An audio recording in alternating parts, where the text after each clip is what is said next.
La grande famille de la foi des rachetés, Shalom.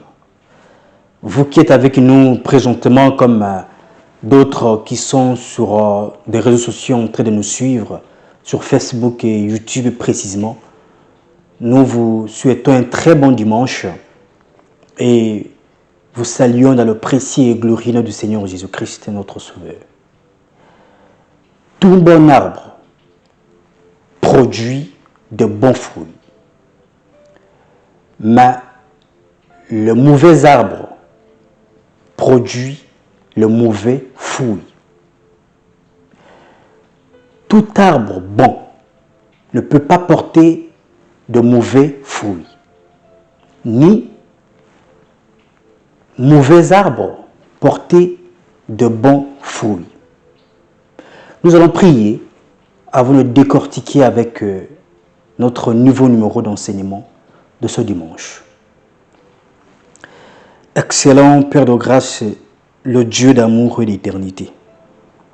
Nous nous inclinons dans ta présence ce dimanche matin parce que tu nous aimes, tu nous as réveillés pendant que nous étions en train de dormir comme des morts. Nous reconnaissons ta grandeur et en quel point tu es bon pour nous, tu es Dieu Tout-Puissant. Nous voulons demeurer et rester toujours tes enfants, toujours à tes pieds, afin d'apprendre chaque jour qui passe. Excellent Père de grâce, c'est que le glorieux Saint-Esprit, l'Esprit Saint, l'Esprit fort, l'Esprit que tu as envoyé à ce qu'il puisse nous conduire, nous guider, nous téléguider dans toute la vérité que tu veux à ce que nous puissions apprendre. Qu'il nous enseigne ce matin, qu'il nous parle ce matin et qu'il nous transforme à ce que nous puissions être agréables, justes, en produisant de bonnes œuvres devant toi dans le nom de Jésus. Amen. Gloire à Dieu pour ces dimanches de la présence du Seigneur. Notre titre de ce dimanche, c'est « La foi sans les œuvres est morte ». La foi sans les œuvres est morte. Pourquoi la foi sans les œuvres est morte? Tout simplement parce que si une personne se dit chrétienne, vivant une vie de désobéissance volontaire ou consciente à Christ, cela montre clairement que cette personne, sa foi d'abord est morte et cette personne n'est pas sauvée. D'ailleurs, Jésus-Christ va dire à ceux qui font profession de lui appartenir et n'ont pas son esprit, je ne vous ai jamais connu. Éloignez-vous de moi, vous qui commettez le mal. La foi sans les œuvres est morte. Lisons la Bible.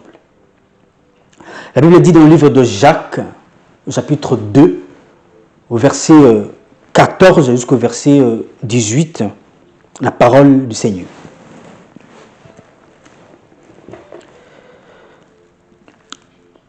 Mes frères, que sert-il à quelqu'un de dire qu'il a la foi s'il n'a pas les œuvres? La foi peut-elle le sauver?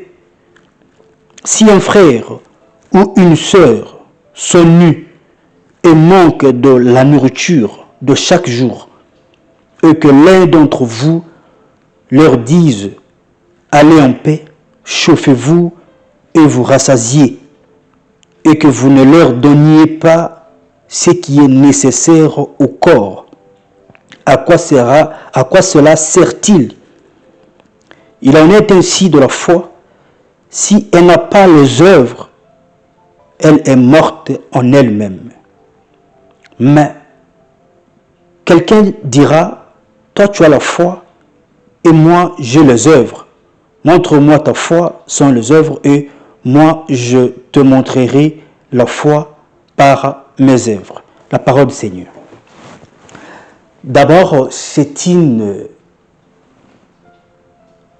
interprétation ou une exhortation ou une édification ce matin, mais derrière un enseignement. Pourquoi? Parce qu'il y a plusieurs interprétations.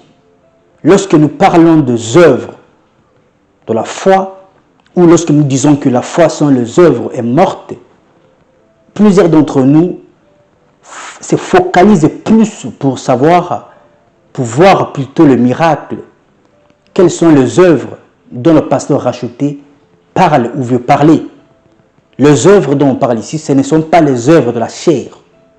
Non. Ce ne sont pas les œuvres caricatives dont la Bible parle. Parce que beaucoup font allusion à ce que les gens donnent. Bien entendu, la Bible dit que si vous voyez votre frère est nu ou a faim, et si l'un d'entre vous en a, il faut lui donner. C'est clair. Mais ça seulement ne se suffit pas.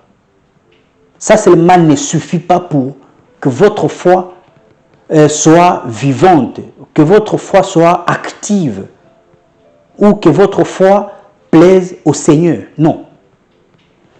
Nous avons plusieurs associations, nous avons plusieurs personnes qui ont des orphelines, qui ont des orphelinats.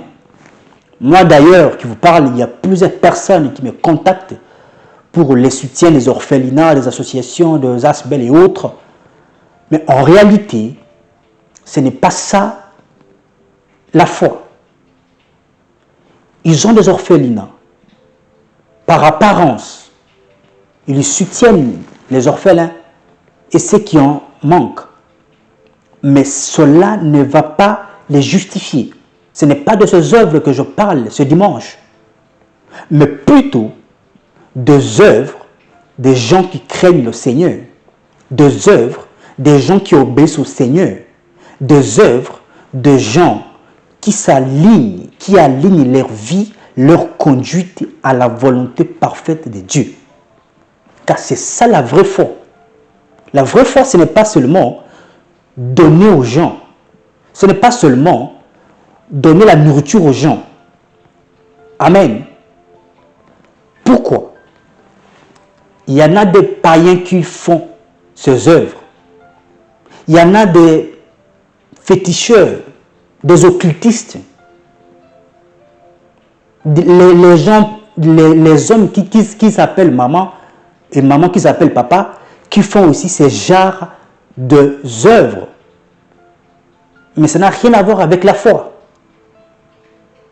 J'avais rencontré un jour, juste dernièrement, un homme qui est devenu maman, qui me disait, pasteur, je fais du bien aux gens. Je donne ce que les gens ont besoin. À mon entourage, tout le monde est satisfait de mes biens. Moi, je lui ai seulement répondu que cela ne fait pas de vous une bonne personne qui n'a pas de péché devant Dieu. Parce que vous avez déjà laissé la volonté parfaite de Dieu que Dieu vous a créé. Alors, donner, faire preuve de la charité ne signifie pas que vous avez la foi en Dieu. Ou n'est pas preuve que votre foi est vivante ou elle est active. Parce que les païens aussi le font. Amen. Les païens aussi le font. D'ailleurs, si vous faites même un tour dans les orphelinats, vous verrez à quel point les enfants qui sont dans les orphelinats souffrent. Souffrent. Pourquoi? Parce qu'eux, ils prennent même l'argent qu'ils collectent. Ce n'est pas d'abord leur propre fonds, ce n'est pas d'abord leur propre moyen, mais ils collectent ça et ils mettent ça dans leur propre poche. Amen. Ils mettent ça dans leur propre compte, dans leur propre maison. Ce n'est pas de cette foi, ce n'est pas de cette foi qui a ces œuvres que nous parlons ici. Nous parlons des œuvres qui honorent le Seigneur. La bonne foi fait de bonnes œuvres, sans pourtant qu'on puisse imposer ou forcer les choses. Et ces œuvres qui glorifient Dieu, les œuvres qui honorent Dieu, les œuvres qui appellent les gens à ressembler de plus en plus au Seigneur, à être de plus en plus proches du Seigneur.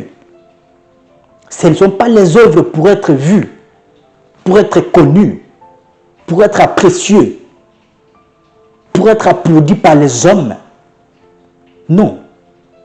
Mais celui qui a la foi vivante, la foi juste, la foi active, craint d'abord Dieu, obéit d'abord aux commandements et aux principes et aux préceptes de Dieu. Sa vie démontre que la personne a la foi en Christ, parce que nous sommes devenus de nouvelles créatures en Jésus-Christ. C'est où? C'est par la foi. D'ailleurs, Éphésiens nous dit, chapitre 2, verset 8, que nous sommes sauvés par la grâce, par le moyen de la foi. Et cela ne dépendait pas de vous ni de moi, mais c'est un don de Dieu. La foi est toujours accompagnée là pour nous sauver. Une foi qui sauve, c'est une foi qui reconnaît que je suis rien sans Dieu et je dois obéir à ce Dieu. Je dois faire la volonté parfaite de Dieu. C'est ça les œuvres qu'on demande. Les œuvres, pas seulement donner comme pour faire des tapages. Il y en a qui ont de l'argent. Mais exemple, il vient dans un bar, il vous trouve, il vous achète à boire. Pas à boire comme des jus ou de l'eau, mais de boissons. Et après, vous lui applaudissez, n'est-ce pas? Alors, ces œuvres sont les œuvres de la foi ou les œuvres de la chair. Et celui qui est conduit par le glorieux Saint-Esprit a toujours placé les bonnes œuvres qui glorifient le Seigneur, qui glorifient notre Dieu, qui élèvent le nom du Seigneur partout où la personne passe. Parce qu'elle est consciente qu'elle est rachetée, elle est devenue une nouvelle créature. Et c'est par la foi. La Bible dit, par le moyen de la foi. Alors, ne vous leurrez pas, ne vous précipitez pas à faire des dons pour être vu, pour être connu. Faites tout pour que Dieu soit glorifié. Faites tout pour que Dieu soit glorifié dans chacune de vos œuvres. Amen. Une œuvre qui doit être poussée selon la volonté parfaite de Dieu. Une œuvre qui doit nous pousser à ne pas nous conformer à ce siècle présent. Les œuvres qui doivent nous pousser à vivre correctement pour obéir, pour glorifier, pour honorer Dieu dans notre conduite sur la terre. À quoi bon d'être appelé chrétien, de prétendre devenir chrétien et vivre comme on veut? Ce n'est pas la foi. Ce n'est pas la foi. La foi, d'abord, c'est aligner notre vie au principe de Dieu. Faire la volonté de Dieu. Et cette volonté de Dieu va prouver en quel point nous avons les œuvres de Dieu en nous. C'est automatique, mon frère. Alors, si vous voyez une personne qui prétend devenir chrétien, parce qu'il y a une mauvaise interprétation aussi avec les gens qui ont été un jour appelés par le Seigneur ou être baptisés ou accepter Jésus comme Sauveur et Seigneur dans leur vie, qui s'imaginent, qui croient que eux pour eux, vivre dans le péché c'est normal. Vivre dans la débauche c'est normal. Faire tout ce que le païen peut faire, c'est normal. Bien qu'ils ont été, ils ont été baptisés ou ils avaient déjà accepté le Seigneur comme Sauveur et Seigneur. Ce n'est pas ça, frère. Il y a aussi de l'autre côté que vous connaissez très bien, je ne vais pas tous citer les noms ici. Les gens qui servent soi-disant le Seigneur Jésus, mais qui vivent comme le païen, qui boivent comme le païen, qui écoutent tout ce que le païen écoute comme sonorisation, comme musique et autres, qui fréquentent tous les mauvais endroits que le païen fréquente. Ce n'est pas la foi qui a des œuvres bonnes devant Dieu. Nos œuvres, c'est aussi notre marche, notre vie, notre conduite. Les œuvres, les bonnes œuvres de la foi doivent être notre identité. Doivent être notre identité qui représente qui nous sommes dans un monde déchu, qui nous sommes dans un monde bizarre, dans un monde où le mal règne. Mais nous nous apportons les bonnes œuvres de la paix, les bonnes œuvres de joie, les bonnes œuvres d'amour, les bonnes œuvres de la compassion. Une compassion pas pour exploiter l'autre, pas pour exploiter les gens qui ont des problèmes, les gens qui ont des soucis, les gens qui vivent de la pauvreté par exemple. Ce n'est pas une compassion comme les politiciens actuels le font. Parce qu'un politicien, c'est un démagogue normalement. C'est de la démagogie qu'ils vivent. Vous voyez, ils viennent et ils vous mentent justement pour avoir la voix. À ce que vous puissiez les voter. Ils font tout, ils vous donnent tout. Et vous les applaudissez. Après avoir été applaudi, après avoir été voté, il disparaît. Tout son argent devient pour lui. Et pourtant, c'est l'argent du peuple. Alors, les chrétiens ne doivent pas être comme ça. Le chrétien ne peut pas être comme un politicien. Amen. Nous avons une responsabilité, une obligation d'obéir à Dieu.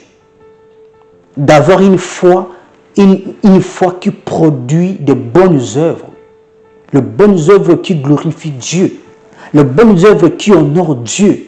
Les bonnes œuvres qui font ce que tout le monde puisse remarquer qui nous sommes. Pourquoi? Parce que la Bible dit que nous sommes une lampe.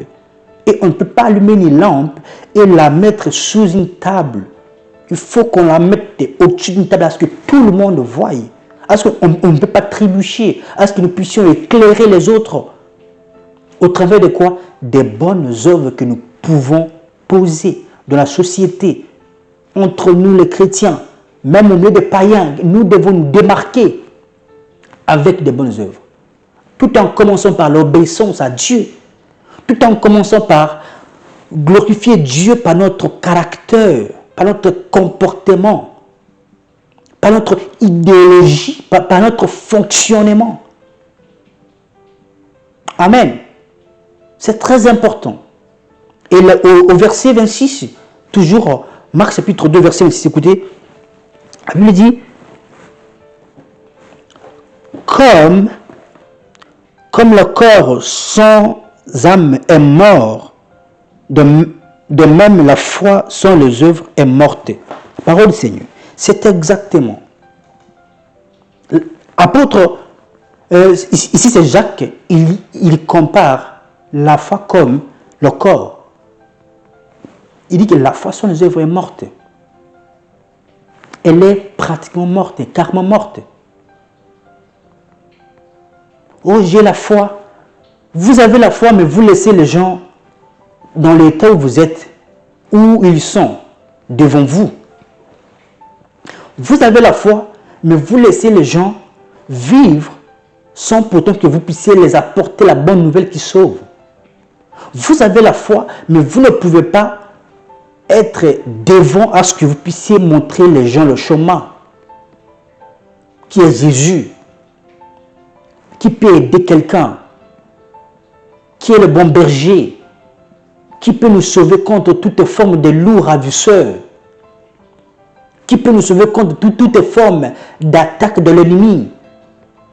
Le diable cherche tout pour nous voler la joie, nous voler la paix, nous voler notre sécurité, notre stabilité spirituelle, nous déstabiliser spirituellement. Si nous ne sommes pas à côté de Jésus, si la personne qui est à côté de vous n'a pas Jésus, mais vous avez Jésus, vous êtes un homme de foi, une femme de foi, qu'est-ce que vous faites pour ramener ces gens à Jésus? Vos œuvres doivent aussi appeler les gens en Jésus.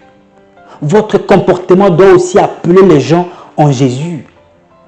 Votre vie doit être un modèle, un exemplaire qui appelle les gens sans que vous puissiez parler vers Jésus. Sans pourtant se comporter comme les païens. La foi sans les œuvres est morte. Les œuvres, ce n'est pas simplement caritative pour donner des nourritures aux pauvres, donner soi-disant pauvres, parce que personne n'est pauvre tant qu'on a Jésus. On peut tout manquer, tout ce qui est ici dans le monde, tout ce qui peut briller, mais tant que nous avons Jésus, nous ne sommes pas pauvres, nous sommes riches spirituellement. Et la vie, c'est d'abord spirituel. Et tout ce qui est spirituel va devenir physique si notre foi est active. Amen. Alors, il faut retenir ça, frère. Il faut retenir ça, sœur. Que la foi sans les œuvres est morte. Et nous, qui sommes sauvés, qui sommes rachetés, qui avons la foi, qui font profession d'appartenir à Christ et Jésus, nous sommes appelés aussi, ou nous sommes les mieux à mesure d'aller à la recherche des autres au travers de notre vie, de nos œuvres. Car nous avons la foi qui peut sauver. Et nous ne sommes pas seuls. N'oubliez pas ça. Le glorieux Saint-Esprit est avec nous, va toujours nous accompagner si nous sommes en train de vouloir faire la volonté de Dieu. Il sera toujours là, près de nous, pour nous accompagner, nous guider, parler à notre place, à ce que nous puissions prêcher par exemple, évangéliser par exemple, partager la bonne nouvelle par exemple. Ce sont aussi les bonnes œuvres. Sur votre réseau sociaux par exemple, qu'est-ce que vous partagez? Ce sont aussi les œuvres. Vous partagez que de rire, que de blagues, que de plaisanteries. Et pourtant les gens meurent.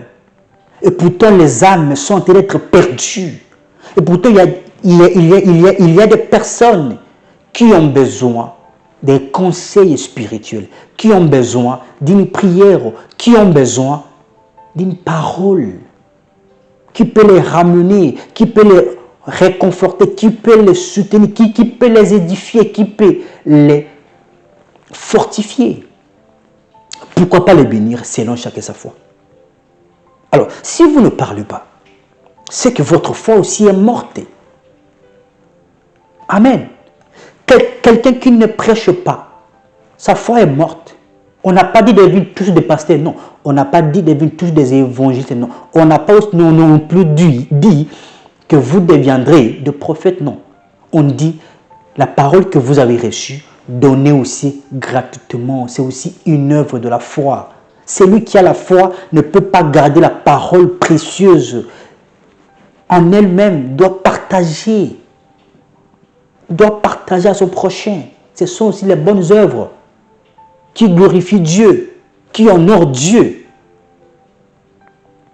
Depuis que l'année a commencé, jusqu'à maintenant, bientôt c'est la fin de l'année, combien d'âmes que vous avez gagnées? Combien de personnes que vous avez fait revenir en Christ Jésus? Combien de gens qui ont accepté Jésus derrière votre vie, derrière votre conduite? Bientôt c'est la fin de l'année, frère. Derrière vos œuvres, ce n'est pas les œuvres pour être applaudis dans le monde. Ce n'est pas les œuvres pour que les gens puissent vous acclamer, vous appeler les grands moupao, les patrons, tout ce que vous, les boss des boss. Non, on ne dit pas de ces œuvres de la chair, mais les œuvres qui ont été poussées par le fruit de l'esprit. Car vous êtes un bon arbre Et un bon arbre ne peut pas porter de mauvais fruits. Vous êtes une lumière. La lumière ne peut pas donner le ténèbre. La lumière brille.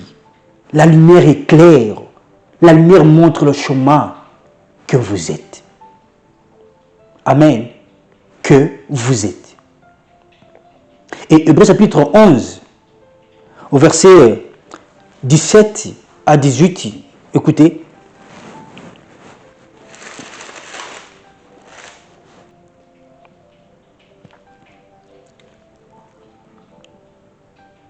La Bible dit, c'est par la foi qu'Abraham offrit Isaac lorsqu'il fut mis à l'épreuve et qu'il offrit son fils unique, lui qui avait reçu les promesses et à qui il avait été dit, en Isaac sera nommé pour toi une postérité. La parole du Seigneur. La foi nous pousse à avoir le courage de faire les choses qu'un homme naturel, un homme charnel, un homme qui n'a pas le foi ne peut pas faire ça. La foi nous pousse à faire confiance en Dieu, même au-delà de ce que nous pouvons imaginer. Lorsque vous expliquez à une personne ce que vous voulez faire, automatiquement la personne doit vous déconseiller. Pourquoi? Parce que la personne ne connaît pas la volonté de Dieu, la mission de Dieu dans votre vie. Amen. Abraham est allé offrir son fils unique, en qui Dieu a promis même la descendance, si je peux dire. Amen. Mais il a pris le courage d'aller offrir son fils, tout en sachant que Dieu a la capacité même de ressusciter les morts. Je vais sacrifier mon fils parce que j'ai entendu la voix de Dieu. Les œuvres doivent parler à notre place. Les œuvres de la foi nous poussent à être apprécieux devant Dieu. Et vous ne pouvez pas dire que vous avez la foi en Dieu sans aucune œuvre de la foi. Sinon votre foi est morte. Sinon votre foi est vaine.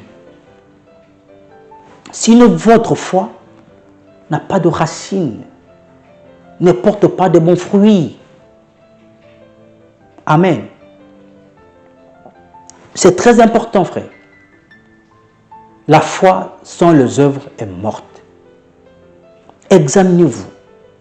Ce n'est pas porter les habits, ce n'est pas ça les œuvres. Ce n'est pas faire tout ce que les païens peuvent faire, ce n'est pas ça les œuvres. Ce n'est pas être champion dans le Snapchat. Non, ce n'est pas ça les œuvres bonnes de la foi. Combien d'âmes que vous avez gagnées?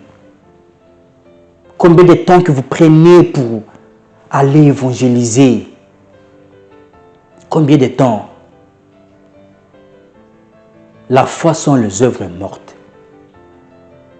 Et Jésus dira à ceux qui font profession de lui appartenir.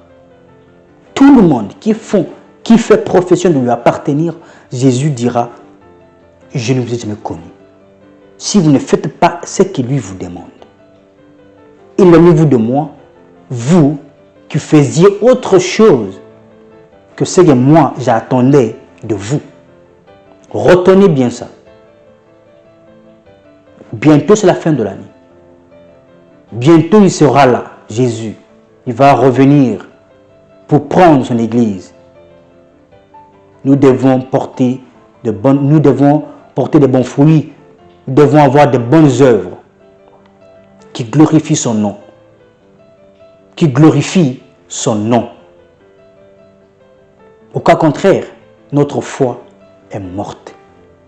Notre foi n'existe pas. Notre foi est nulle. Si vous pouvez comprendre.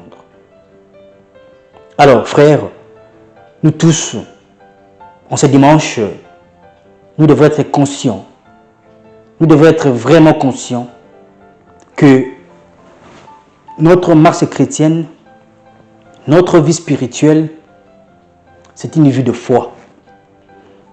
Une vie de foi est une vie que nous devons manifester la foi, car la foi est invisible. Mais la foi doit être vue par ses œuvres. Et ce n'est pas n'importe quelle œuvre, les bonnes œuvres. Les bonnes œuvres qui glorifient Dieu, qui honorent Dieu, qui fait preuve que nous sommes réellement enfants de Dieu, à côté de Dieu, obéissant au Seigneur, pas vivant de la désobéissance délibérée, pas vivant de la désobéissance exagérée, consciente. Et pourtant, nous sommes appelés chrétiens. Et la foi, faites preuve de foi au travers de vos œuvres. Que votre foi ne soit pas morte. Que votre foi puisse porter de bons fruits. Que votre foi puisse ramener à Christ Jésus des âmes qu'il a besoin. C'est pour ça que nous sommes devenus de nouvelles créatures. On ne peut plus vivre dans la désobéissance, ni dans l'ignorance, parce que nous sommes conduits par le glorieux Saint-Esprit. Nous sommes en train de vivre par la foi et non par la vue. Et cette foi ne doit pas être morte, mais plutôt vivante au travers des bonnes œuvres que nous pouvons poser dans la société auquel on est en train de vivre chaque jour. Amen. Ne soyez pas comme les païens. Ne soyez pas aussi comme les pharisiens. Ne soyez pas non plus comme les gens qui ont accepté Jésus et qui s'imaginent que parce qu'ils ont accepté Jésus-Christ, tout est fini pour eux, c'est bon pour eux, même s'ils ne font pas la volonté de Dieu, pour eux c'est bon, ils seront sauvés. C'est pas important. Non, nous sommes des chrétiens, nous vivons par la foi, et notre foi ne doit pas être morte. Doivent porter de bons fruits, doivent avoir de bonnes œuvres qui glorifient Dieu, qui honorent le glorieux Saint-Esprit qui habite en nous chaque jour. N'hésitez pas de nous écrire, ni de vous abonner ou de partager à ceux qui sont proches de vous pour la gloire de Dieu. On se retrouve le dimanche prochain pour la suite de notre numéro. Votre frère, Pasteur Racheté.